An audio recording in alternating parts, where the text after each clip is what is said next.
Salve a tutti, sono qui giusto per dirvi che sto montando per la seconda volta questo video perché dopo averlo caricato l'HBO ha detto sai cosa? Ti mandiamo uno strike per copyright. Di conseguenza devo tagliare via tutte le scene che loro reputano non adatte, per qualche motivo solo alcune, soprattutto quelle prese dal trailer della serie più che dalla serie in sé, e quindi tutte le scene che non posso mostrare verranno sostituite da immagini statiche che io reputo simpatiche. Oggi parleremo di due cose che io reputo importantissime, o moderatamente importanti, non lo so, dipende anche da quanto peso date a queste cose. La prima, i cartoni animati per adulti. I cartoni animati per adulti sono ciò che le persone hanno inventato per giustificare il guardare a 40 anni i cartoni senza essere giudicati male, finendo però per l'essere anche giudicati peggio da chiunque.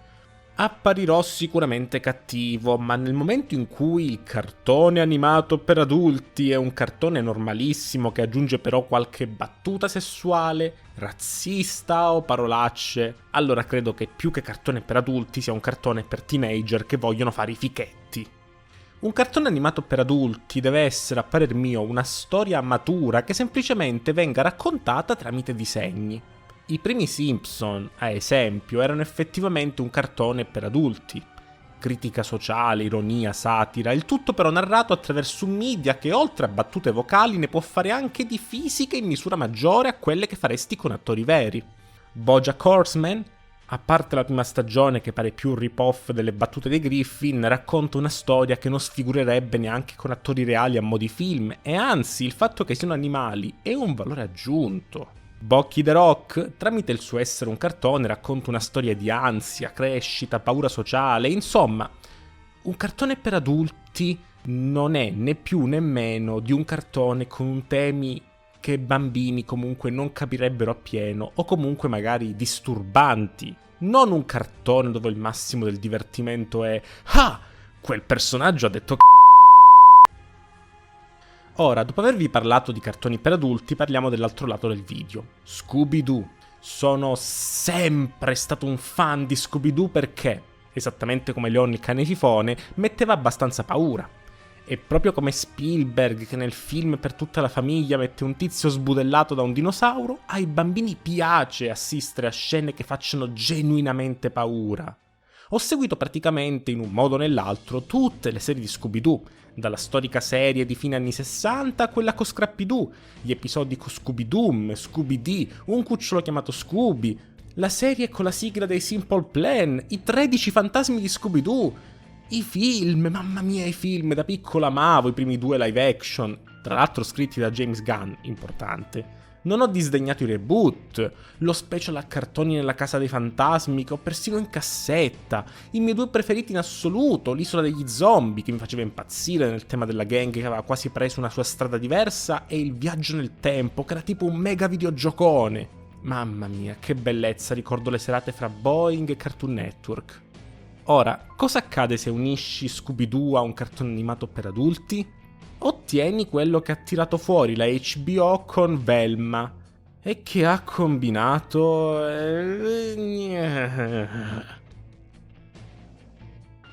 Prima di iniziare io sono solo MDB e se il video dovesse piacervi potreste iscrivervi, lasciare mi piace e magari un commentino qua sotto attivando la campanella, passando anche da tutti i social che appaiono a schermo di cui lascio i link in descrizione. Inoltre trovate anche il link per il mio fumetto Punto e a Capo su Amazon. Ma vi lascio ora al video. Questa serie ha fatto parlare di sé praticamente all'istante per un motivo per il mio abbastanza inutile. Il cast di Scooby-Doo è stato notoriamente sempre composto unicamente da caucasici, americani. Ecco, questa serie si presenta già con un punto di rottura. Velma e Shaggy, qui chiamato Norville, sono neri. Daphne è asiatica e Fred, lui è caucasico, ha avuto però altri cambiamenti. Ora, a me non frega nulla di queste cose, posso semplicemente capire entrambe le campane. Da un lato io sono cresciuto con lo Scooby-Doo originale, a cui sono ormai affezionato, e vederli così cambiati non dico mi dia fastidio, ovviamente no, ma sicuramente mi fa un attimo restare così come a dire devo pensare che sia qualcosa di completamente nuovo. D'altra parte, è davvero così importante? Ok, sono storicamente bianchi, ma che mi cambia se ora sono neri o asiatici? È come la questione della sirenetta. Ok, è sempre stata bianca, va bene. Ma di base a me non cambia nulla se in un cartone animato non nella stessa linea temporale delle altre serie, quindi effettivamente un fresh start, le cose cambino. Quindi io capisco la vostra infanzia e anche la mia di infanzia, ma anche un po' meno. I problemi con la loro etnia, secondo me, sono più radicati nel come questo venga usato per fare battute che io reputo decisamente poco originali e fastidiose se applicate a personaggi che, per quanto magari con attriti, sono tutti protagonisti della storia. Ora, è una critica interessante che Velma sia scambiata per messicana perché è scura. Certamente, è una critica contro i preconcetti, contro il razzismo intrinseco anche quando crediamo che non sia così, al fatto che spesso neanche si ascolti ogni volta che lei dice guarda che non sono messicana anche se sono scura. Però il razzista lo fai fare a Fred? Ho riso quando lui sbaglia etnia di lei, tanto che gliene importa poco. Ma mette comunque in cattiva luce un personaggio a cui io dovrei tenere. Così come Norville, che ogni tanto vi chiamerò Shaggy perché sono abituato così, che nel primo episodio lo vediamo tutto allampanato, coi rasta, gli occhi a metà semichiusi, un po' come se fosse fumato, mentre guarda fisso lo spettatore e afferma che lui è contro le droghe. Capito? Capita la battuta? È palesemente dall'aspetto di un fattone afroamericano, ma non fuma. Divertente? Divertentissimo.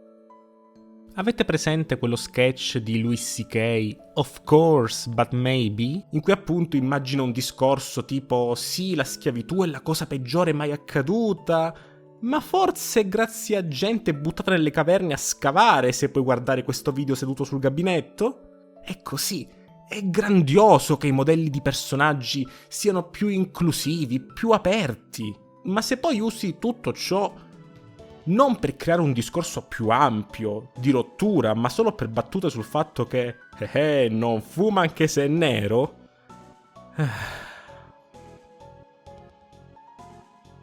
Ora, partiamo dal presupposto che sono usciti solo 2 episodi. Credo 3, mentre starete guardando questo video. Quindi capisco non abbia senso parlare di trama in questo caso, ma non so come mettervela, lo dico, lo butto. Fred ha il pisellino. Mi ha fatto ridere? Sì, mi dispiace, ho riso. Faccio schifo a ridere di queste cose. È letteralmente ridere per un problema fisico di una persona, è body shaming. Ma è la serie che parte dal presupposto che io ne rida. Lo pone in maniera divertente. Fred si dispera perché non è sviluppato, ma intanto Velma commenta il fatto che a lei farebbe piacere non avere peli come lui. E Fred, tra l'altro, lo fa in maniera così tanto esagerata da essere comica e io non posso fare a meno di ridere. Ma non dovrei. Non dovrei ridere di queste cose, è questo il problema. Non in una serie che vuole comunque fare una critica sociale. La sottotrama di Fred è forse la più bella della serie. Questo ragazzo da un lato si sente inadeguato perché è un maschio non ancora sviluppato, perché è ancora piccolo là sotto, e dall'altro lato sente l'enorme pressione del padre che vorrebbe lui fosse un uomo vero, portando tante donne a letto e reprimendo ogni singola emozione. Cavolo, è un tema importantissimo contro il maschilismo tossico, un messaggio che può essere importantissimo per i ragazzi a cui viene insegnato che va bene piangere, va bene essere deboli, bisogna accettare il proprio corpo così com'è. Magari avessi avuto io questi messaggi positivi in TV, non andrei da uno strizzacervelli in questo momento. Ma la serie te la pone in maniera seria, come a dire, ah cavolo, puoi piangere, va bene? E poi la butta su LOL, hai il pisellino. Davvero? Siamo sempre lì. È grandioso se affrontino questi temi. Forse per me concentrerei su questo la serie.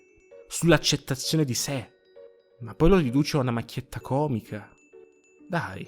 Su internet stanno girando un sacco di screen decontestualizzati di questa serie in cui Velma prende in giro Fred per il suo averlo piccolo.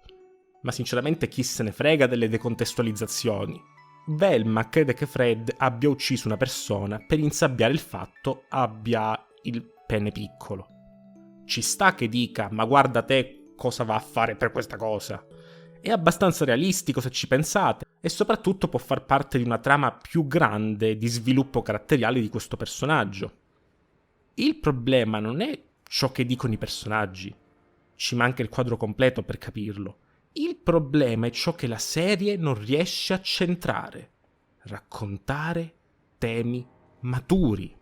Come vi dicevo, non è maturo semplicemente fare le battute sessuali. È maturo affrontare temi immaturi che un ragazzino potrebbe non capire. Inadeguatezza, sentimenti repressi, accettazione, tutte cose che avrebbero potuto mostrare ma che non dico non abbiano fatto, ma hanno fatto a metà.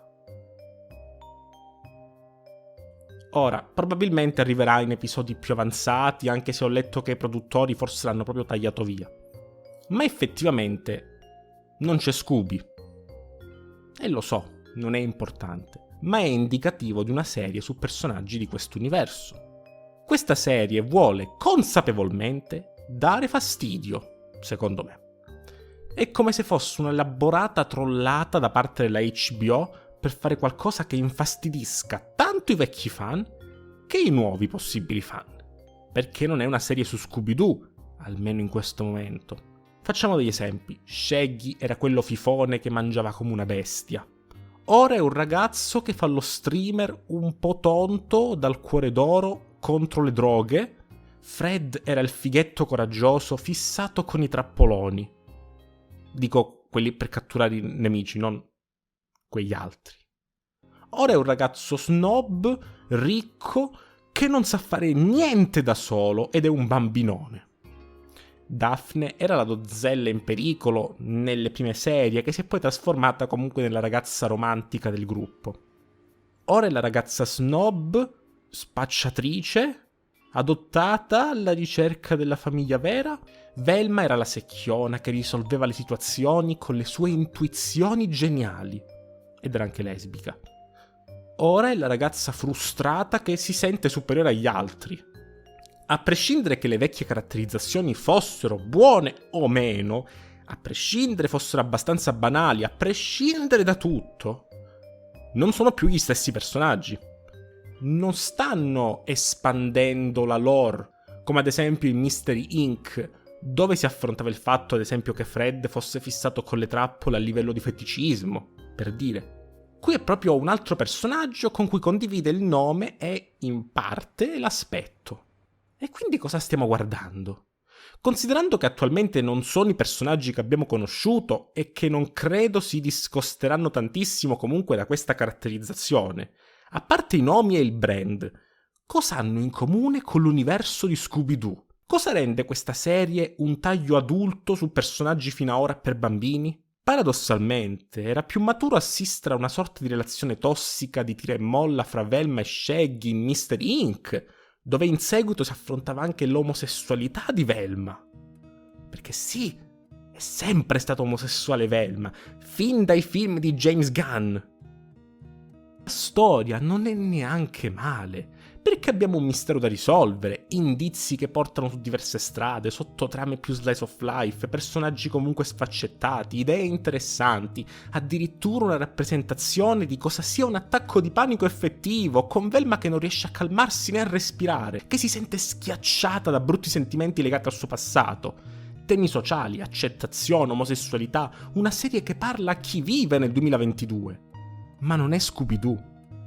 Se la serie fosse stata su personaggi originali, avrebbe avuto 1/10 delle critiche, non perché i fan di Scooby-Doo sono tossici, bensì perché questa serie vuole porsi come taglio adulto su quei personaggi, senza però davvero affrontare temi adulti che non fossero stati già visti in precedenza, né tantomeno portando quei personaggi. Non è una serie su Scooby-Doo, è una serie che ne usa i nomi per farsi pubblicità, ma che non perde occasione di ricordarci che è matura, che può droppare le parolacce, che parla di sesso. Basterebbe forse riordinare queste tante idee valide, presenti, in qualcosa di più originale, oppure riavvicinarsi al passato senza voler a tutti i costi riscriverlo. Alla fine a me non è poi tanto dispiaciuta questa serie. E so che ora riceverò le classiche critiche da Bastian contrario, perché la maggior parte delle recensioni la stanno distruggendo. Ma al netto di tutto, ho fatto play e mi sono sparato i 2 episodi abbastanza tranquillamente. Tutto qui. Non è che io abbia detto wow, bellissima! Ma non ho neanche detto che monnezza. Esattamente come quando ho iniziato tante altre serie e cartoni, alcune delle quali ho droppato, altre ho continuato.